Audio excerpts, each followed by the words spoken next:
I'm speaking to Professor Vytis Jurkonis, who teaches political science and international relations in Vilnius. And I'd like to start off with the question of the Lithuanian persistent support of the Ukrainian fight for freedom against the Russian aggression, and what it is like to be in Lithuania, being on the almost on the borders with Belarus, which is practically in war with Ukraine via as an ally of Russia, and being on the border of Kaliningrad, which is the territory of the Russian Federation. How is it? What's the situation now, especially in the light of the latest developments on the world stage, including the United States elections? Well, there are a few points. One point is like we need to continue to support Ukraine, like make sure that it is able not only to defend and win this war, because this war like stage against Ukraine is against the international law, regulations. It's the invasion without any like justification whatsoever. And of course, it's not only the like military casualties, but they are like the Russians like, and the Kremlin is bombarding the civic infrastructure. The like entire towns of Ukraine are wiped out, and of course, like Ukraine is dear friend, like Lithuania is in touch on multiple like levels, on the governmental level, on the parliamentary level, on the civil society, people to people, academic expertise, you name it. So there's some common history with the Grand Duchy of Lithuania, where like Ukraine like and Lithuania was like in a joint state at some point. So there's like many historical, emotional, like neighborly like attitude, but currently we have a huge wave of solidarity, civic initiatives, collecting money, like collecting goods, collecting trucks, sending that to Ukraine, to the Ukrainians. Previously, when the full-scale invasion started, like we were doing a lot of evacuations. Ukrainian people, almost 100,000 of them, like ended up in Lithuania. Lithuanian citizens were like giving their homes. My own parents were like giving one like bedroom in their apartment for like 2 Ukrainian women with kids who were like sheltered for almost a year. So this solidarity is overwhelming. You can see that like in Vilnius there are plenty of Ukrainian flags. Sometimes you feel like you are in Ukraine. Even President Zelensky, when like during one of his visits, I think during the like NATO summit in Vilnius, came and he said like, I feel like home, you know, like there are so many Ukrainian flags.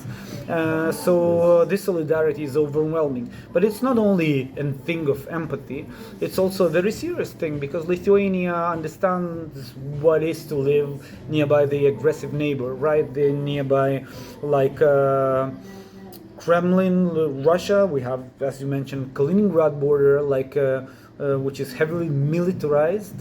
Plus we have Belarus, where the Wagner army soldiers like were like deployed, where there are talks and rumors about nuclear weapon being deployed, you know, and it's not that it's only an issue of the February 2022 of the full-scale invasion, because Lithuania was warning the Euro-Atlantic community about the potential aggression of Kremlin way before, even before which the Crimea happened in 2014. Before the Crimea annexation in 2014, before the like war in Georgia in 2008.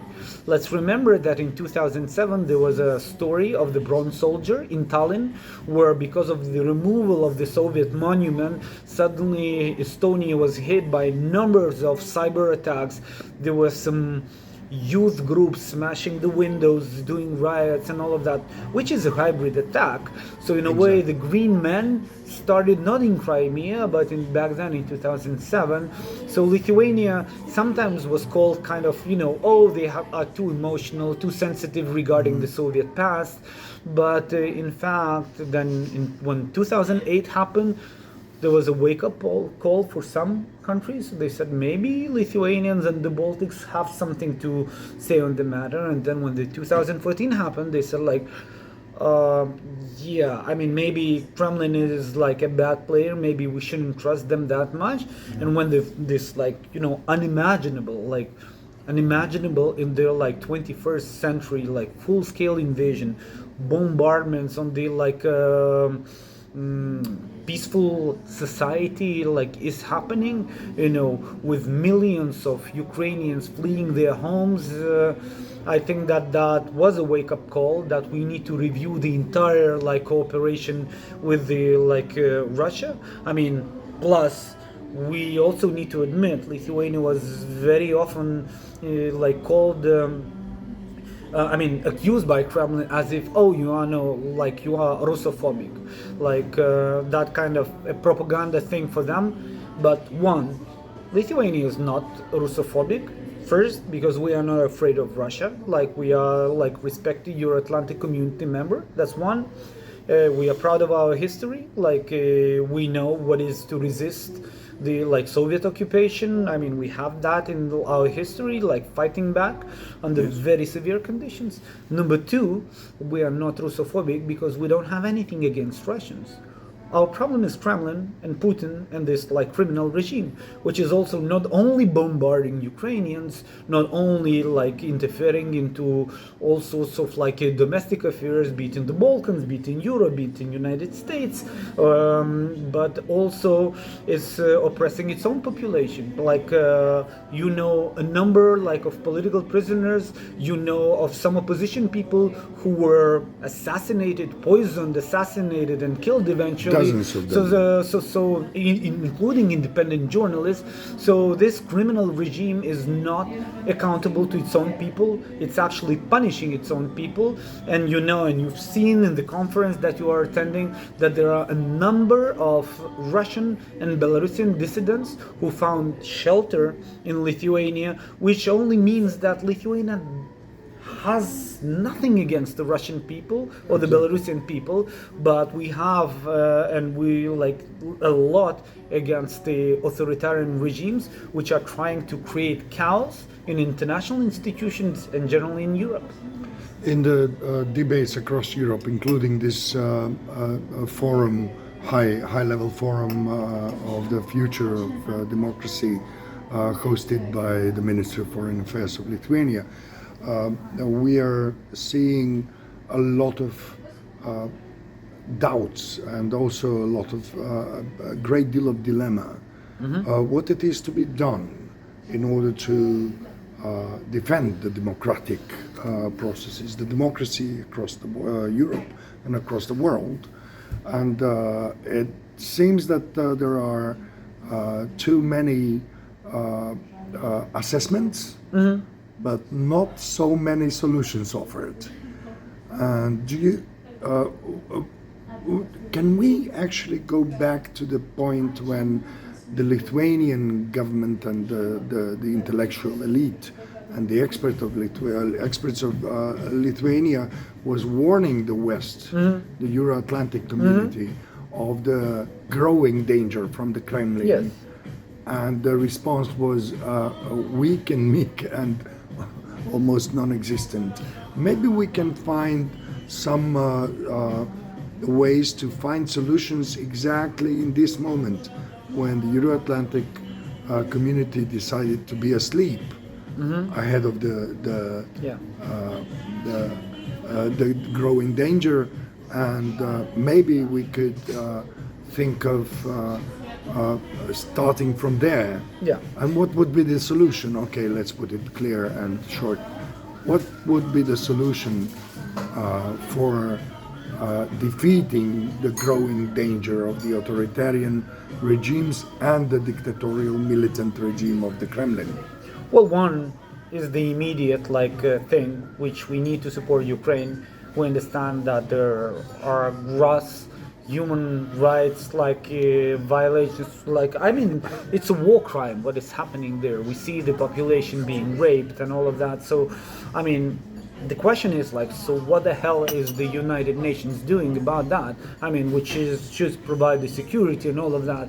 So, but that's a more long-term thing to fix our international system and the international institutions. The other long-term thing, if we are not talking about the immediate supply of the weapons to Ukraine and helping them to defend themselves, is to make sure that we are confident we go back to the very roots and the foundations of what the Europe is, and Europe is about freedom, democracy, and human rights. I think that at some point, many Europeans became lazy. They think that the human rights are taken for granted, that it's going to be for ages and ages. And even with the elections in United States, recently we see that not all is well with the health of our own democracies as such. So therefore, we make no mistake. It's not someone is going to be lecturing someone about the democracy. We need to also fix our system from within, but we also need to admit that the democracy cannot be taken for granted, that we need to defend it, protect it, and fight for it when needed. So in this regard, also I think that I would like to see that democracy and human rights would be at the forefront of our foreign affairs, of the foreign affairs of the Euro-Atlantic community. At some point, I think after this big bang of the expansion of the EU in 2004, we kind of had this Fukuyamish type of thinking that end of history, that it's everything changed and everything is going to be good, all right, rainbows and butterflies. Yes, and there was this statement of the Russian dictator Putin at the Munich conference, when he said that maybe the next summit of NATO should be held in Moscow.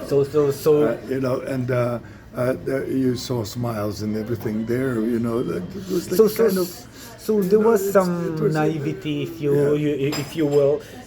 Was it naivety only, or maybe only also protection of some interests yes, of the elites? I think that the answer is complex here. One thing which we need to admit, and this is a big conversation to have with our own populations, there's nothing which is for free. There's nothing in the world that is cheap. There's no cheap oil, there's no cheap gas. If you have cheap oil and gas, somewhere there's exploitation of nature, devastation of the natural resources, and if there are no cheap goods. Talk about China. If there are cheap goods, most probably we are talking about some sort of modern slavery where these cheap goods are. Someone is exploited. So I think that we need to understand, and whoever who has worked himself with their own bare hands, in the garden, they know how much it takes to grow a plant, grow a tree, and all of that. Yeah, being a professor of international relations and political systems, you probably understand the relation between the economics and politics. Yes. And that cheap gas and oil actually goes within certain messages and certain strings that are being delivered in those economic packages or trade packages. And especially if we speak about the economic and trade relations between countries such as Russia or also China or others like that, they usually are quite corruptive. And because they don't refrain, because it's state controlled or controlled by a very narrow circle of people, so they somehow manage to get to the leaders, to get to the key decision-making structures and corrupt them. Yes. So And actually, those cheap oil and gas deals are, in the end, very expensive. oh, absolutely. Yeah. Okay, they make a few people very rich, but then they strip the society from the stability, from its own peace. Well, the way Kremlin was treating the three Baltic countries, there was kind of a joke that like it's like spoiling one, being like in constant conflict with the other, and like neutral with the third, and always rotating that. So Lithuania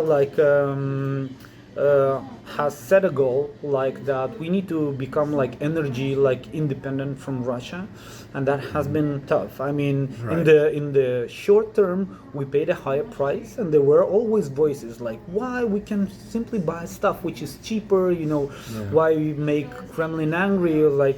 But what we wanted in the long term to be independent of any sorts of blackmail, which we have witnessed before, like in 2022 when Russia was blackmailing many European countries because Including Germany. Yes, we were, no matter how rich, we became so dependent, that we became a hostage of that. And we need to understand that, we are not against like business, economy, cooperation, all of that, but it needs to like rely on certain standards.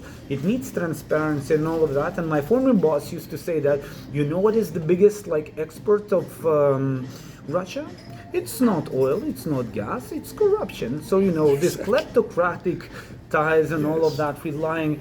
So we need to admit that in this regard, like there are actually people within our societies and politicians who are agents of that malign influence, who have a lot of money and can also buy media or like spread disinformation. So all of that is happening. Therefore, there is no one silver bullet solution that you cannot only fix something with like within the media field, or you can fix something with the anti-corruption agency. That's right.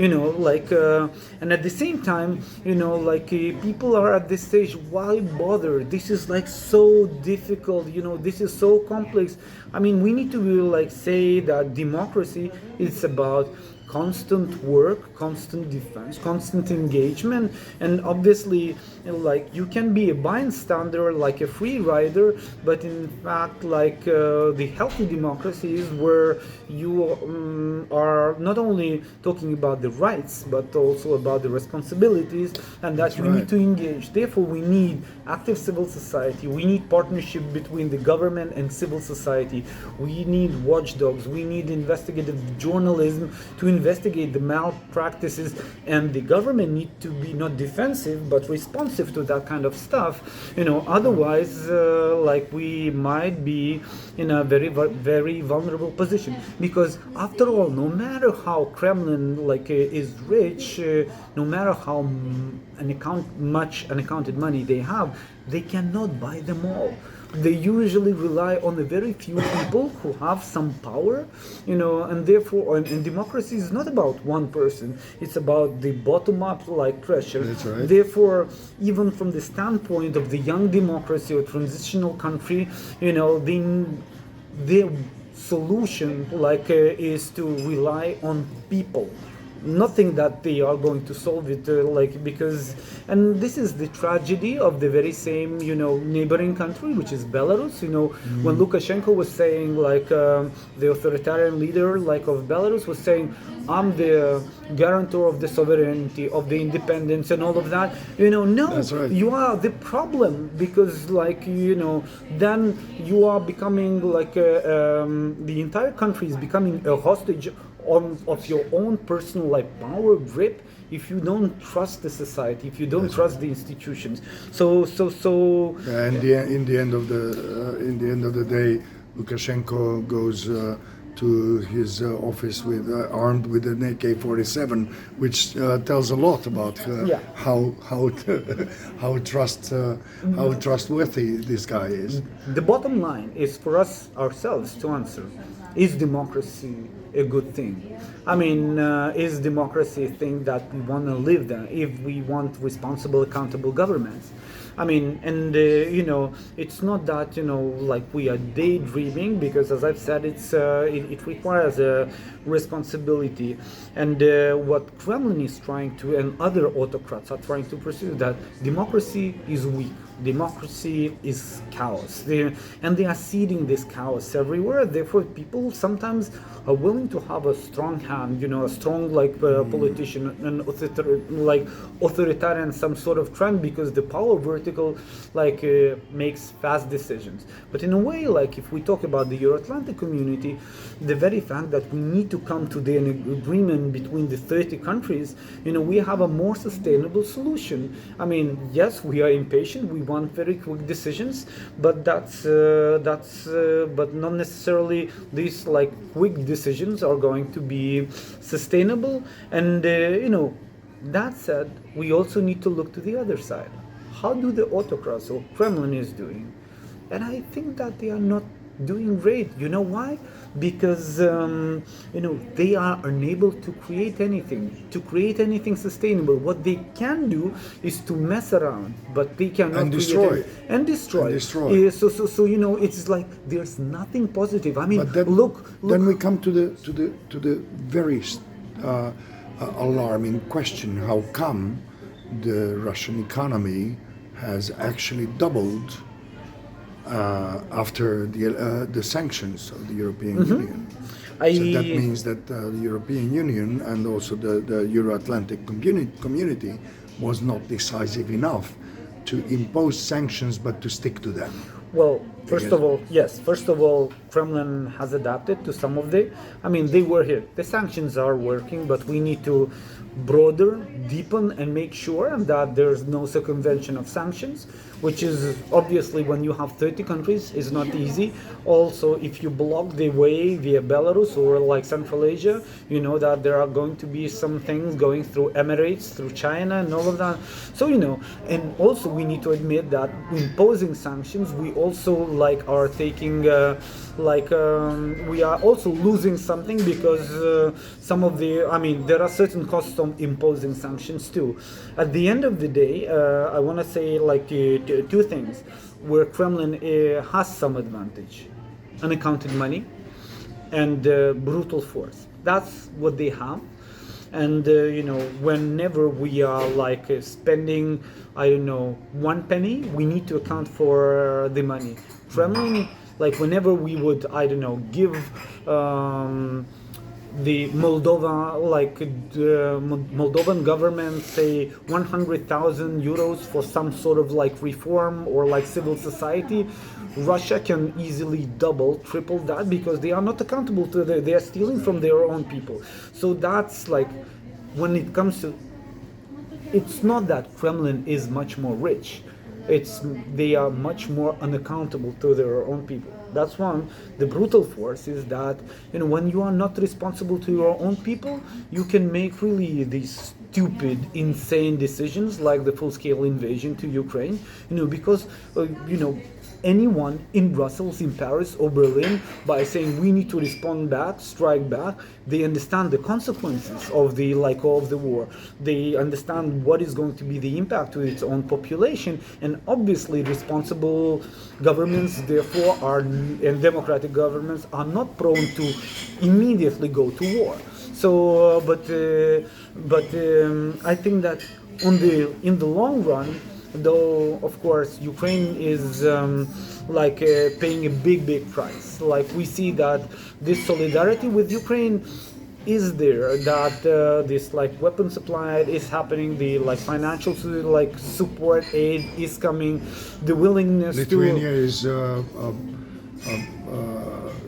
is committing 1.43% of its GDP, which makes it the third country in the world per GDP, per GDP. yeah, per population, but And per population is even higher, so I would you say. know, because Lithuanians understand that Ukraine currently is fighting not only for themselves, but also for us too.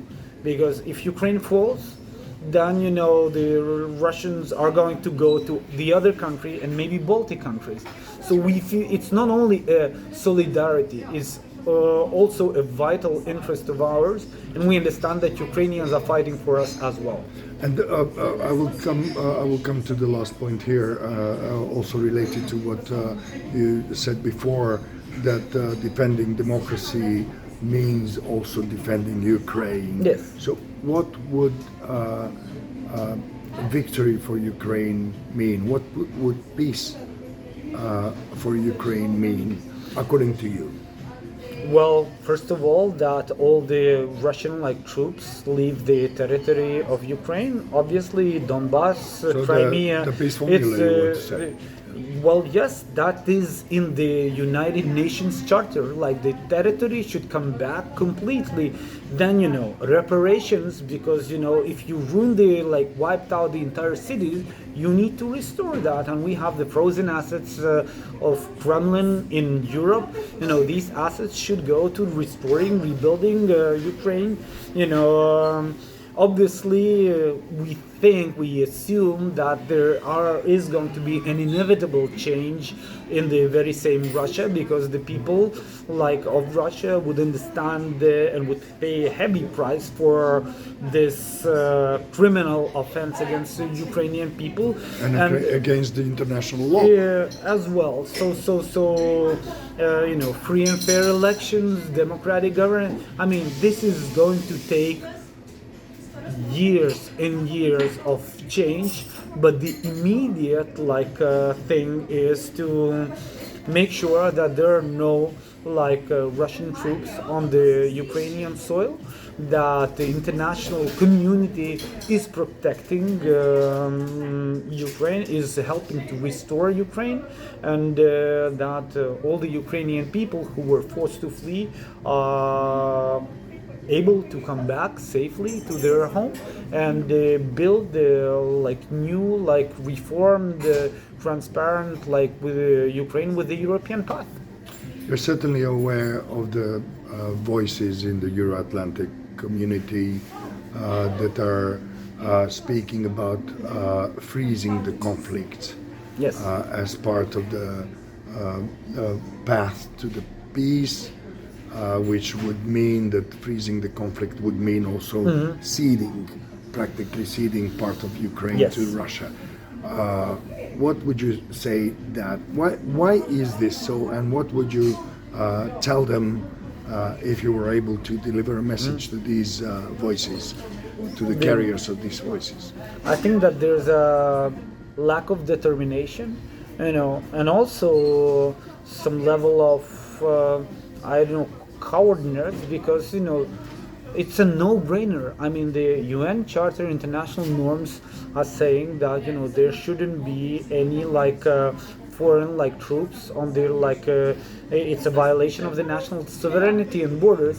So I think that that's that's the formula and the algorithm, and whoever says against that, basically is jeopardizing the entire international system. So that's one. Second, I mean, if we talk about some sort of transition or solution, which is immediate, I'm lecturing arts of negotiation, so I understand that there might be some interim solutions, phases, and all of that. There were a couple of suggestions voiced like that. Some of the people think that you can make a deal with the devil, and there are books, Bargaining with the Devil. Should you bargain? Nelson Mandela was saying that you can actually bargain with the devil.